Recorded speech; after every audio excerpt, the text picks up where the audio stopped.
Nga banorët më të komentuar të shtëpisë më të famshme në Shqipëri, Gjesti dhe Egli kanë pasur një bisedë të thellë dhe intime, ku kanë ndarë mendimet dhe ndjenjat e tyre që shpesh i mbajnë të fshehura ndaj njëri tjetrit.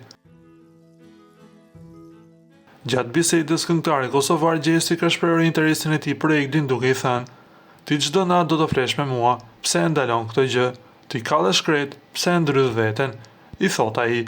Egli megjithatë ka mbajtur një qëndrim të qartë dhe ka theksuar se nuk mund të veprojë pa marrë pëlqimin e familjes saj, duke konsideruar këtë hap si shumë të rëndësishëm. "Pa marrë një fjalë nga familja ime nuk ka shanse të marrë përsipër çfarë më do zemra mua." Ju përgjigj Egli duke deklaruar se thellë ajo dëshiron një rikthim me Gjestin. Gjesti nga ana tjetër ka theksuar se jeta është e jotja dhe se nuk duhet të lejojë pengesat e jashtme të ndikojnë në zgjedhjet e saj. Por Egli ka kundërshtuar duke theksuar se ndonse zemra mund të dëshirojë shumë gjëra, nuk do me thënë që ato të jenë të sakta.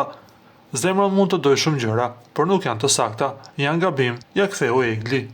Por biseda ka vazhduar dhe më tej, kur Egli e ka pyetur Gjestin se çfarë ndjen kur e puth atë. "Çfarë ndjen ti kur më puth mua?" I drejtohet Egli. "Ti puth mirë, po una puthi mirë?" "Jo," i thot Egli. Tutje ajo e ka pyetur Gjestin nëse ka ndjenja. "Prit se ndoshta s'po e di se çfarë është ndjenja, prit," ka shtuar Gjesti në përgjigjen e tij. Pas kësaj biseda mes tyre ka vazhduar me të qeshura, duke e faktuar për fancat që mes tyre mund të lindi diçka shumë serioze. Ju lutem klikoni tek butoni subscribe për të marrë të rejat më të fundit nga showbizi shqiptar.